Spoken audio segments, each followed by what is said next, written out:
Hello, my Bill for Thousand Nation. How's everyone doing today? We are back with another That chapter. This one is titled The Bizarre Case of Andrea Sneiderman. So, I'm excited for today's video. Mike always puts a smile on my face. So, let's go ahead and get into today's story. Go ahead, turn them lights down low, put on something comfy, cuddle up with someone special. Let's get laughy. He'll make me laugh.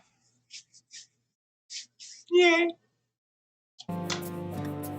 Hey you, and welcome. My name is Mike, and in this old video we are going to the state of Georgia, to the city of Atlanta, to look at one of those, those love triangle thingies. Or was it? Dun dun dun. This case... Dun dun dun! I had to do it too. It's contagious. Go ahead. You know you all want to. I'll give you a second. Feel better. Is so bizarre in so many ways, but there are three names to know: Rusty, Andrea, and Hemi. With Hemi being the biggest nutbar of all, he would say, that angels and demons were talking to him. Yeah, it's like, the dog told me to do it, one of them. Maybe. The truth is always murky.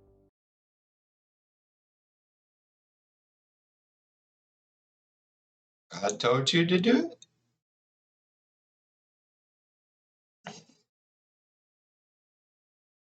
And never more so than in this old one. So let's give it a go. Oh, I have a feeling this is gonna be a good one, y'all.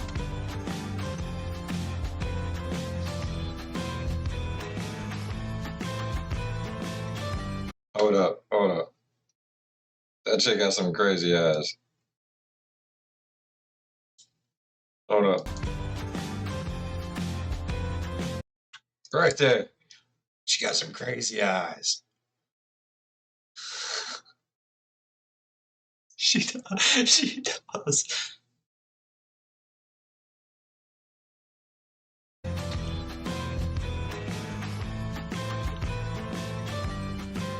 Dunwoody, that's where we are today, a prestigious suburb of Atlanta north of the city proper. It's leafy, it's clean cut, and people living there can afford to. Big bucks for the buckos. That's where the Sneidermans lived. The hardworking parents and their two young children lived in a quiet cul-de-sac, secluded, and that's the way they liked it. The parents being Russell, who went by Rusty, and Andrea Sneiderman. Both Rusty and Andrea had attended the University of Indiana before moving to Atlanta and starting their little old family, which would go on to include children, Sophia and Ian. Andrea, starting in 2010, she worked full-time at GE Energy as a quality systems manager, while Rusty was an entrepreneur, setting up his own business called Star Voicemail. That's exactly what it sounds like, by the way. It was like, sort of like Cameo, but you'd get celebrities to record voicemails for you. But they also had like a computer program so that they could get a celebrity to say whatever they wanted. Gimmicky app shit, it's that. The Sneidermans were well liked in the area. They were especially, well respected in their own Jewish. I put on Schwarzenegger on there. He's not here right now. He'll be back to pump you up. Community, they took part in charities, they helped out. They were a kind sort. They were good souls. Yeah, but then came the morning of November 18th, 2010. It started out, as they always do, as any other weekday. Everyone was up and at 'em. Andrea drove their 5-year-old Sophia to kindergarten, dropping her off on her way to work. Rusty took 3-year-old Ian to preschool, Dunwoody Prep, a very prestigious preschool. The first step to Harvard. Wow, although Rusty himself, he actually had an MBA from Harvard. Expectations. So mother-daughter, father-son, they went their separate ways. That very morning, Rusty, he drove his son to the preschool. It was located on the corner of like a village mall. Drove into the car park, parked up, walked his son into the preschool, said his goodbyes, and then walked out. And as he was walking back through the car park towards his car, someone came up and shot him 4 times. The shooter then fled, leaving Rusty to bleed out on that early November morning. What? Did he just did 4 times? Out. And as he was walking back through the car park towards his car, someone came up and shot him 4 times. Holy shit. That's anger.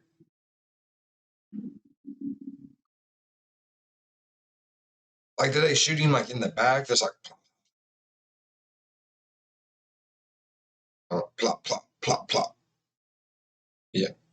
I threw in an extra plop. I don't know why. That's anger. Like, that sounds like anger. The shooter then fled, leaving Rusty to bleed out on that early November morning, as people were coming to and from. A couple ran up to Rusty as he lay on the ground, called 911, and they tried to help. A pediatric doctor arrived from his office just around the corner and started CPR. It didn't look good though for Rusty. He had lost a lot of blood. The emergency services arrived within minutes, but by the time he arrived at Atlanta Medical Center, there was nothing they could do. He had lost too much blood. Their efforts to save his life were in vain. Rusty was beloved by kind of all he met, a hard-working community fella. So what was going on behind the scenes? Rusty was raised in Cleveland, Andrea, Sylvania, both Ohioans, yeah? They met at the University of Indiana and started dating in September 1994, when they went on a retreat. They hit it off, and nearly from their very first date, they knew they would marry, which they did in December 2000. They worked hard, eventually buying the house in Dunwoody. They also owned a second weekend house in Eatonton. When the recession hit in 2008, well, they were hit too. Both couples' jobs had a big old question mark on them, until Andrea landed her job in GE Energy in April 2010. This stability then gave Rusty the opportunity to enter the business world with Star Voicemail. But Rusty, he, for this $1 million idea, he needed investors.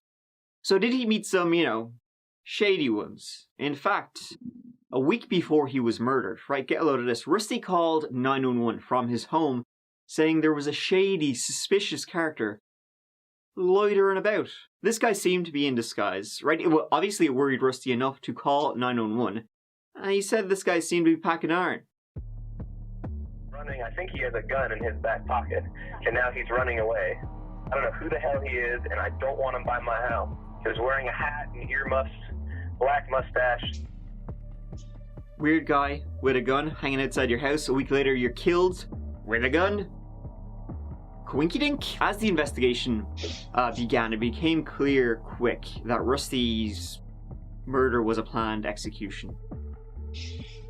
There was multiple reasons for this determination. The shooter, who was seen by a good few people that morning, was described as a white guy, 5'10", 5'11", wearing a hoodie and what seemed to be a fake beard. Maybe what the guy he saw a week before was wearing. He shot Rusty multiple times at close range. Could he not grow his own beard? If that's the case, I just feel bad for him now. 3 times while he lay on the ground. He wanted to be sure.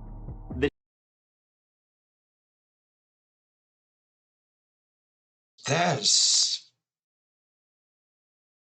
So shot him once, and then when he hit the ground, shot him 3 more times? That's a piece of shit. The shooter then legged it to a getaway vehicle, a silver minivan, no plates. But as a suburb near schools, play schools, mom and pop minivans, dime a dozen at rush hour. On the 19th of November, the detectives went to the Sneiderman home to speak with them about Rusty's business dealings. They also had a search warrant for the home and to seize Rusty's computer, to see who he had been in contact with. They also happened to ask Andrea one simple question. In the past year, has anyone expressed romantic interest in you? She said, yeah, like immediately. her boss at GE Energy. She tried to make it clear, though, that nothing ever happened. She shut that shit down right away. Did she, though?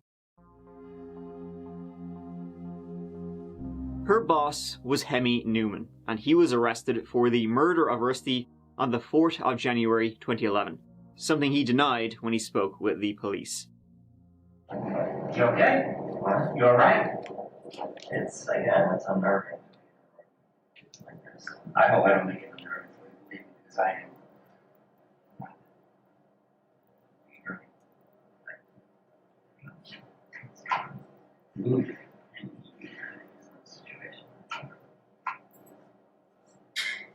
I'm going to talk to you about the day of the shooting, but as everybody else, I'm going to read you your rights on it.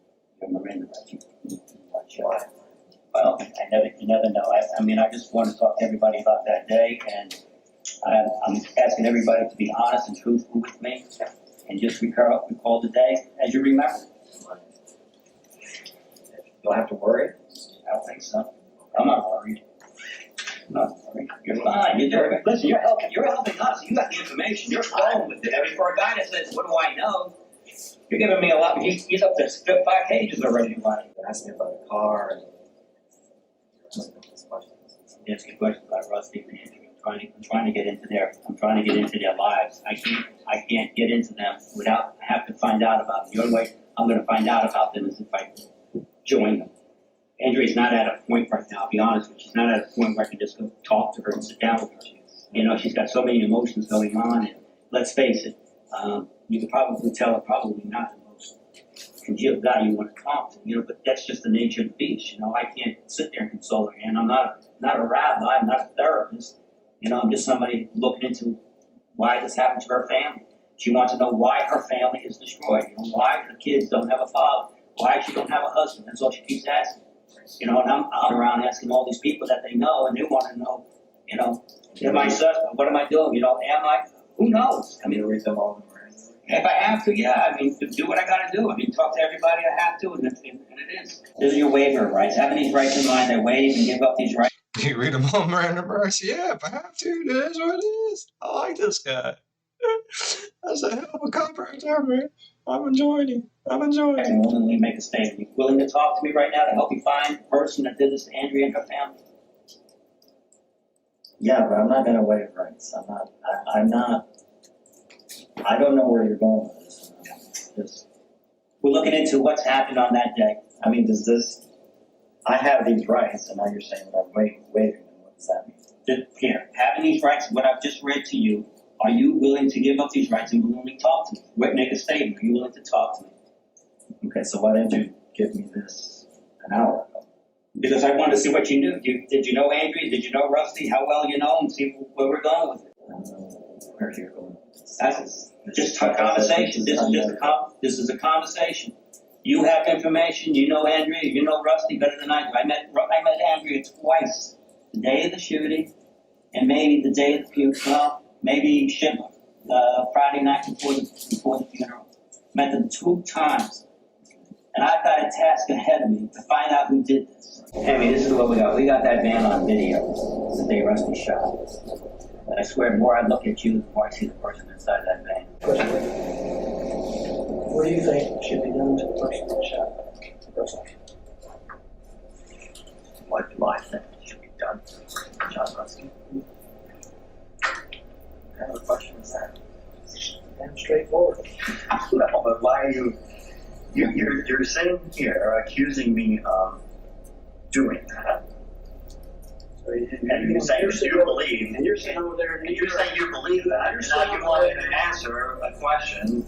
And you're sitting over there neither confirming or denying that you're the person that shot him. So my question is, if you're now, are you telling me, are you prepared to tell me now you're not the guy? Because you haven't said that. All afternoon, you have not said, I did not damn do it. Interesting. He's right, because I told you so many times, look me in the eye, tell me you didn't do it. You didn't. He's absolutely right. Not once. So,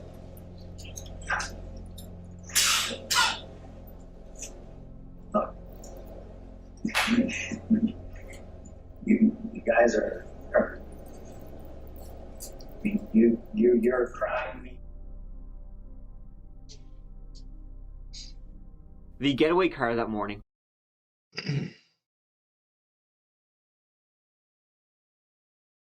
All this dude was asking you if you shot him. You couldn't even say yeah or nah. No, he's you're crowding me.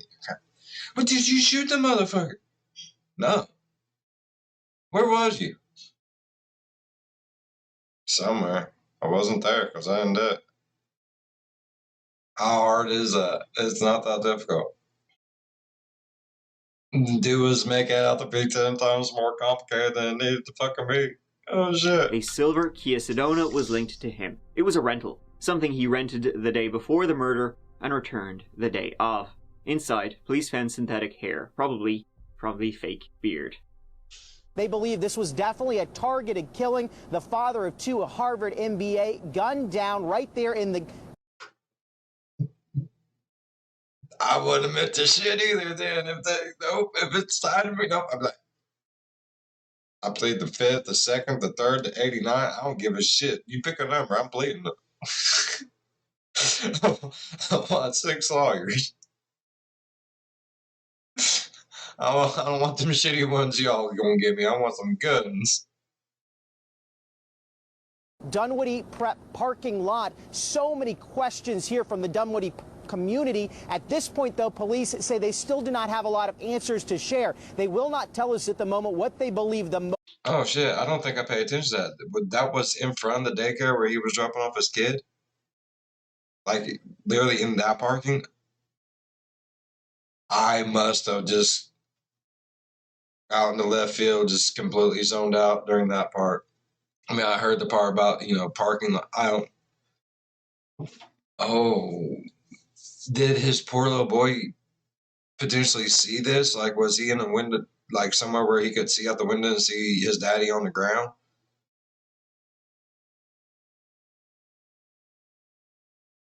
Oh, shit. Motive in this case is, and they will not tell us a lot about Hemi Newman. What they do say is they believe they have the man behind the crime. They have charged him with murder. The trial for Hemi Newman was set for February 2012. And a lot more was learned about old Hemi. For one, he was broke. He had massive debt. His wife had kicked him out a few weeks before the murder, and actually filed for divorce, accusing Hemi of, ellipses, adultery. The person involved in this alleged adultery, they weren't named in that document.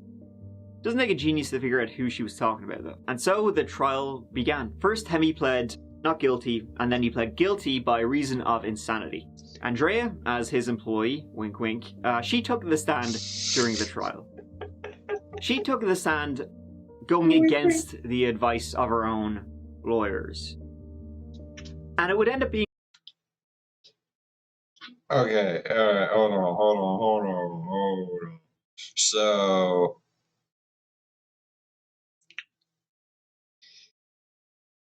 the old lady believed that he was having an affair, wink wink, with old girl. But, not being 100% for sure, it's not going to be brought up and all that good stuff. So, I get that. Why would... Okay, for one, she was more than willing to throw him underneath the bus. I believe she has a hell of a lot more to do with it than just, the bow chicka wow wow winking that was going on. I think she was maybe using that poon to get him obsessed with her enough to maybe kill her husband. Maybe. Okay. Another thing, if your lawyer tells you, hey, you don't need to get up on that damn stand, you might want to listen and not do it. That's why they get paid the good money. A huge mistake. You never told them on January 4th, I know who it is, it's Hemi Newman, did you? That's correct. You took them down a rabbit hole and tried to get them to look at all these other people, didn't you? No, sir, I did not. Why were you protecting the defendant? I was not. Why didn't you mention his name? Have you seen what's happened to my life? Have you seen what's happened to Russell? Have you noticed what's happened to my life since Hemi was murdered? Since Hemi murdered my husband? This was due to the fact that in the months leading up to the trial, a lot. I don't think she should have got up on the damn stand either. That, oh, no.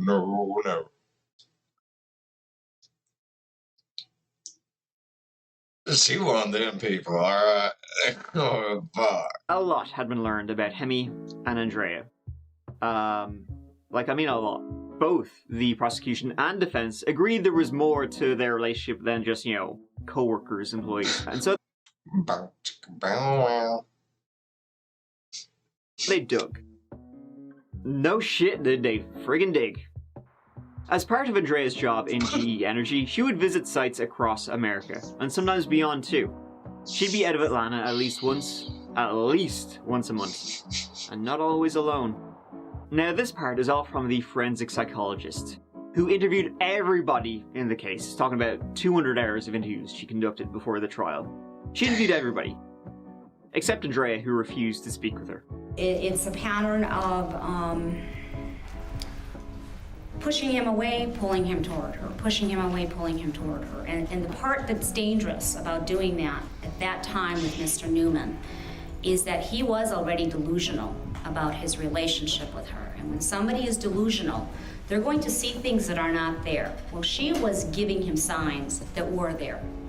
And so that is what makes it even more concerning. Were you and the defendant romantically involved? No.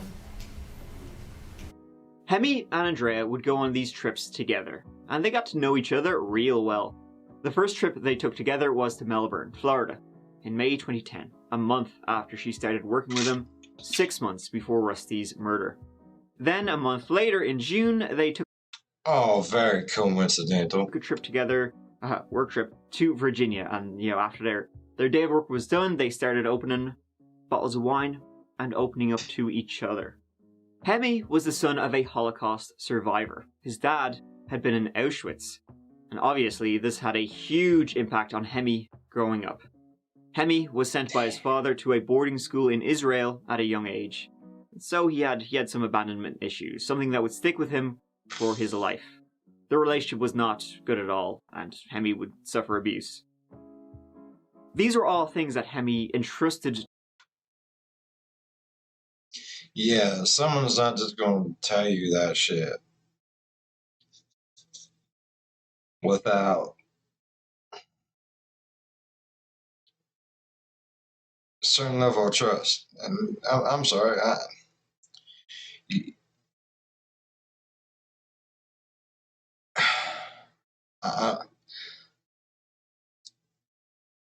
I imagine he wouldn't just trust anybody with that kind of information. I'm sure, a few of his really good friends maybe knew. His old lady, definitely. Why did his old lady know? Because he felt very comfortable with her. So, why do you know? Because he felt very comfortable with you. And wink, wink. To Andrea, and she comforted him, and they would drink, and they would dance, and they would so on. The horizontal polka. Hemi developed feelings for Andrea, but she tried to shut that shit down. Right, but at the same time, she would tell Hemi, me and Rusty are going through some rough spots, things aren't great on the home front. So I guess Hemi kind of saw an opening. During one trip to Nevada, Hemi would read her love poetry and give her foot massages. So, if she was trying to shut that shit down, she was doing a really poor job at that. So this then to Hemi, the tire kicking. I mean, poetry and foot massages does sound amazing, though. On her part, led him to think maybe there's something here. She went on another trip, alone this time, for a few days, that is, until he followed, inventing a reason to go. Before she went, he had flowers and chocolates for her in her room, and when she arrived, she changed the room from single to double. She would then introduce Hemi to her family and her kids, New dad candidate, maybe. In August, they went on a trip together to South Carolina, and what started out as joined rooms became joined beds. Things got, hot and heavy The next morning, though, she said, "Oh, yeah, this is a mistake." The climax, leading to guilt on her part. Hemi was in way too deep, though at this stage. He was like, There's some kind of climax, though, huh? fuck no. He asked Andrea to marry him. A friend named Shayna would take the stand, telling of their affair. At some point in time after the murder, did you have an opportunity to discuss with Andrea whether she was having the affair before the murder? Did you have that discussion again after the murder? Yes. Okay. Did Andrea admit or deny an affair with her boss at that time after the murder? Denied it. Based on all the time you've known Andrea, based on your observations of her mannerisms, when she told you no, did you believe her? No, but my heart really wanted to. She spoke of a work trip she was on to Glasgow. They say England in the video. They went to Scotland. It's just... Anyway, Hemi and Andrea were there, and dancing, maybe more than dancing. This is a gentleman who has bothered you with "I love you" and "marry me." Yep. And it's a fantastic idea to go with him to a dance club in England. If that's how you're reading the email, I suppose that's... Then tell me how to read it. I just know English. Back in the Sneiderman's abode, things weren't good. Rusty and Andrea fighting. Rusty, maybe he resented Andrea because she was now the breadwinner. Arguments over the kids. She would tell this to Hemi. In October, they went on another trip. And at one point they were in a bar. A bartender would take the stand during the trial, said she saw Hemi and Andrea dancing, kissing, saying they looked like a couple. They were groping each other, I know, because I kind of turned away. Now let me say, you said each other. Was each party doing the groping? That's what you're describing? Yes. Okay, please. He had his hands on her rear end, and she was hugging him, and they looked like a couple. I mean, groping, like touching each other. Go ahead. Okay. At any time did you see the parties? Someone get out there and let her demonstrate. I don't think she's doing the rubbing on herself. She needs to get up there and demonstrate exactly.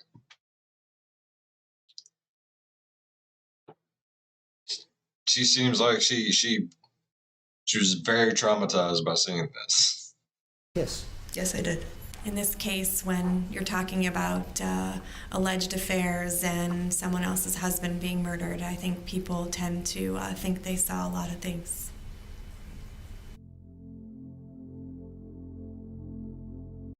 I'm sorry, she's one of them people, like, what the fuck? Once again after this, though, Andrea pushed him off. He said, no, this is wrong. I feel guilty. Can't do this again. I made a huge mistake.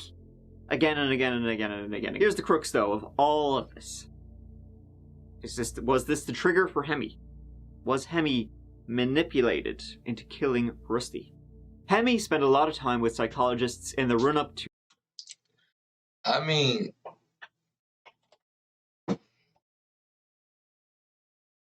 Yeah, okay. Poon makes men do a lot of stupid shit. And that's when we're of our right mind. Dude was out in left field already. I mean, So yeah, that Poon got hold of him and just whew. To the trial. And he was diagnosed with bipolar 1 disorder. It ran in the family. He would also tell them demons appeared to him, telling him to go with them, which he thought meant suicide. He felt the presence of a demon, and he described the demon as much bigger than him, and that he felt very small. This demon visited him from time to time and had a voice similar to Barry White. He was also visited... I mean...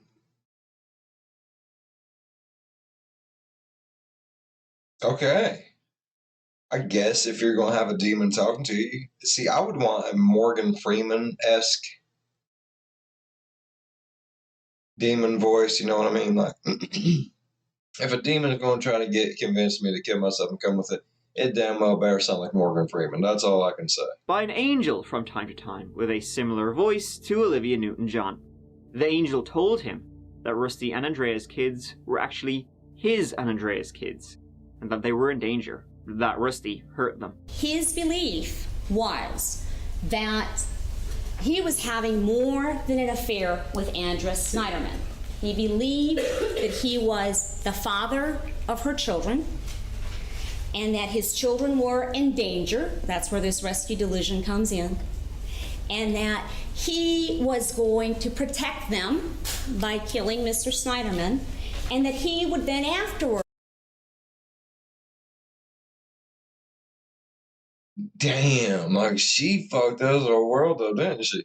be with what he calls his family. My evaluation indicates that in fact he's had untreated bipolar disorder since he was a teenager. So then Hemi made a plan to kill Rusty.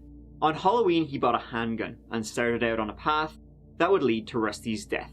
He was outside Rusty's home the week before when Rusty called the police. Essentially, though, as Rusty was with his son, he let him be. And I had a meeting with Hemi that day. And I told Hemi exactly what happened on the side of my house. And I told the person that worked for me, I told Hemi, I told like 6 other people also what happened on the side of my house, because it was bizarre and scary. And he stared at me and looked at me, and it was him the whole time. Did you know that then? No. How could I know that? He was sitting there like an absolute normal individual. He came to work. He was at work. For all I know, he was at work that entire time. I don't care. We don't work in the same building. I don't know where he was at that time. Okay. Rusty didn't recognize him. Well, how would Rusty recognize him? He was wearing a disguise. He described him as a Mexican worker. That was so racist. The defense said he planned it all himself, because if Andrea knew, she wouldn't want to be with him. Rusty had to go, so Hemi could be with what he thought was his family. But they also, the defense that is, said that Andrea knew about his mental instability and took advantage of it. She went with him on travels, spent a lot of time. She would have to know. Prior to November 18, 2010, did the defendant ever tell you that he was having hallucinations? No. Did he ever appear to you that he was having hallucinations? No, he appeared extremely normal individual. There, the manipulation defense came in. He was already delusional about his relationship with her. And when somebody is delusional, they're going to see things that are not there. Well, she was giving him signs that were there. And so that is what makes it even more concerning. So he was already delusional. He already had this thought that the children were his and he was going to have this relationship forever and ever afterwards with her. And it's not all in his head, because she was, in fact, having sex with him. Now, Andrea denied all of pretty much what I just said. Take a lie detector test. You want to prove us all wrong? Take a lie detector test, lady. Come on. When the defendant told you that, did it bother you that he had feelings for you? Did it bother me? Did it bother you? Yes. Did you express that to the defendant? Yes. Okay. Did you ever report the defendant's contact to anybody at GE? No. Why not? I would have been fired. I'm sorry, I didn't hear your response. I would have been fired. She said she shut Hemi down from coast to coast. The furthest their, non-work relationship got was one time they held hands. And she said that after they just, simple holding hands, she felt incredibly guilty that was a betrayal enough of Rusty. Never went any further than that. Hemi Newman says, "This is the last one from me. I know it won't help, but please never forget how much I love you." And how did you respond? I know, but so do other people. I betrayed them all. I'm not sure how to deal with that for now, but my burden, not yours. What happened in Greenville, man? We were holding each other's hands, and that's it.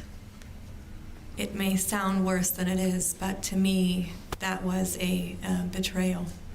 So you're repenting in the email, at least, from holding his hand. Yep. And this is the same email where he says you and he woke up together in Denver. And that's the same place. No, he didn't say we said we woke up Friday morning in Denver. He was there. He doesn't say that we woke up together. Okay, you added that. When we woke up on Friday morning in Denver. Yeah, that's what he said.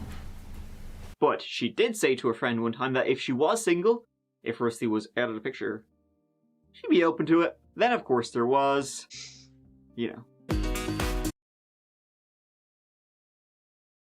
Oh, bro. Okay, hold on.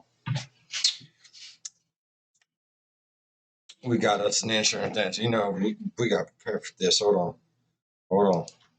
Take it back a little bit. She did say to a friend one time that if she was single, if Rusty was out of the picture, she'd be open to it. Then, of course, there was, you know.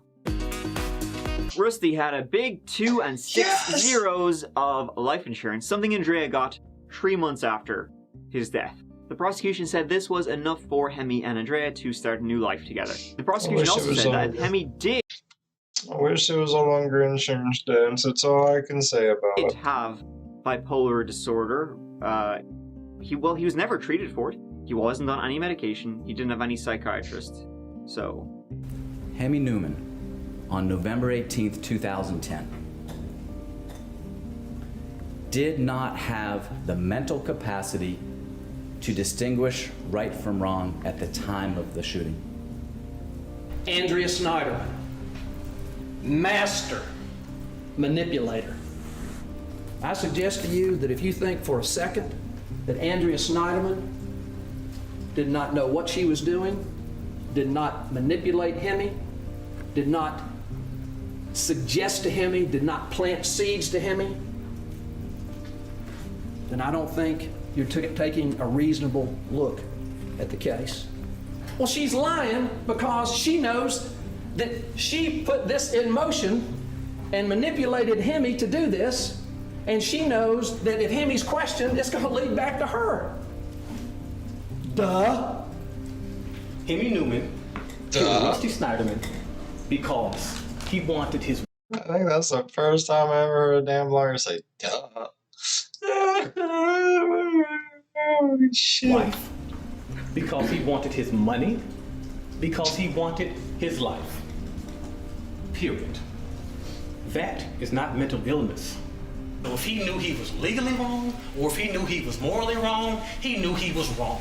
And that makes him guilty, that makes him guilty, that makes him guilty all day, every day, because he is sane and he knew the... All day, every day. I like where these lawyers are going with what they're saying. Like, damn. The difference between right and wrong. And they have the temerity, the unmitigated gall to call him a good man. Good men don't sleep with other men's wives. Good men don't sit at their table when they know they're having an affair with the man's wife. Good men don't do what he did. Good men do not do this. I think he's had that happen to him because he got very about it. It hit a nerve with him. It definitely hit a nerve with him. In the end, the jury found him guilty of the murder of Rusty, but that he was mentally ill. He was sentenced to life in prison without the possibility of parole. Andrea was also in the shit. Remember when I said, she shouldn't have taken the witness stand? Well, she really shouldn't have taken the witness stand. She got 16 charges laid against her, multiple false statement charges and perjury charges, but most importantly, murder. That she was involved in her husband's death. That either she plotted with Hemi to kill Rusty, or that she manipulated Hemi into killing Rusty. Her friend Shayna said during Hemi's trial that Andrea called her the morning of Rusty's death, telling her that he had been shot and that she was on her way to hospital. She immediately at the same time was screaming to me that Rusty had been shot and she didn't know if he was dead or alive, and she was on the way to the hospital. However, she said on the stand She didn't know what happened to Rusty until she arrived at the hospital. I didn't know what happened to Rusty until I got to the emergency room. Okay. No one told me what happened to Rusty. So how would she know he had been shot? And why deny knowing it? She also deleted call and text logs between her and Hemi on the day of the murder. Now, the prosecution would later drop the murder charges. Quite simply, there just wasn't enough there to charge her with it, and they were afraid if they tried to charge her with it and she got off of it, she would get off of everything. So, whew, for Andrea. But not in the court of public opinion. On the remaining 13 charges, she was found guilty of 9. Your Honor, I'm here to ask for your leniency for the sake of my children, Sophia and Ian. There was no physical romance between Mr. Newman and me. No sex, no kissing, nothing. Other than putting my head on his shoulder to cry and holding his hand on one occasion to comfort him. I was never leaving my true love, Rusty, and our children. I later took the stand at Mr. Newman's murder trial because I wanted to prove that he was sane. I did not prepare for my testimony. I didn't review any emails, and I ignored all the people who told me not to testify. I was shocked when the prosecution began attacking me. She received 5 years in prison. She was out on parole after 22 months. Rusty's family filed a lawsuit against her for wrongful death. It was settled out of court, so we don't know what the settlement was, but interesting, you might say. In 2015, the Georgia Supreme Court reversed Hemi's convictions. This was due to some confidential documents, mental health ones. They were brought into evidence when they were confidential, they shouldn't have been. In 2016, he went on trial once again. He was found guilty once again, though this time without the mental illness part. Just straight up guilty. He was once again sentenced to life without parole. And so ends, this whole one. I don't think we'll ever really know the full extent of Andrea's involvement, if any, in the death of Rusty Sneiderman. Was Hemi just a guy who had some mental health issues and unrequited love for Andrea led him to something? Or was Hemi manipulated by Andrea into killing her husband and she then got off scot-free? Was Andrea the victim of a stalker? Hemi who just wouldn't leave her alone and he eventually killed her beloved husband? Or did they plot it together? Even if she really had nothing to do with the murder of her husband, it is highly likely she did have an affair with Hemi. She did lie to police officers and made false statements. So even if she didn't know it at the time, her behavior, one way or another, did trigger a man to murder Rusty. Rusty, a man who definitely didn't deserve to die. It's a weird triangle. But there you have it. Sinead. Brings up a lot of good points. What do you all think? Did she plot with him? Did she sway him to think that it was his idea to do it? I mean, there's a lot of oh damns. Like, oh damn, she only got 22 months. Like, okay, my feeling on it is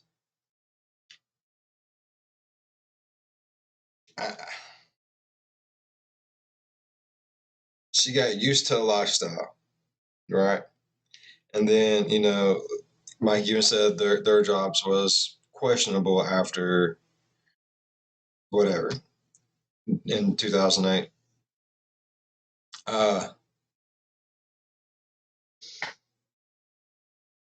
She did fine because she ended up getting the job at GE, but what if, the husband, she just didn't believe like the husband's idea for the celebrity voicemail shit was going to take off, and she's just tired of him being like, oh, I got this, and her being like, no, we all know how it is. We get an idea in our heads, we run with it until we run into a wall. That's just how it is. The people that were talking with about it, you know, they can sometimes see a bigger picture where we get tunnel vision. They're like, no, I really don't think it's going to work. But, you know, sometimes it does. Sometimes it does. So maybe she was just scared that it wasn't going to work. And she already knew the poor dude had issues. You know, maybe they already had a little bit of a love affair. I don't know. I'm just saying maybe they did. And she's like, I can use this to my advantage. I mean, I don't know. Like I said, opinions are like assholes. Everyone's got one, and they all think theirs smells better than the next. But I tell y'all, only mine smells like roses. All right. If y'all enjoyed today's video as much as I enjoyed today's video, please leave a thumbs up. If you're a fan of the spooky, scary, strange, deranged, me sitting here saying stupid ass random stuff while I watch other people, think about subscribing, because I can do that all day long. As always, be good to one another. I'll see you in the next one. Bye-bye. At least we got an insurance dance. It was a little insurance dance, but we got an insurance dance.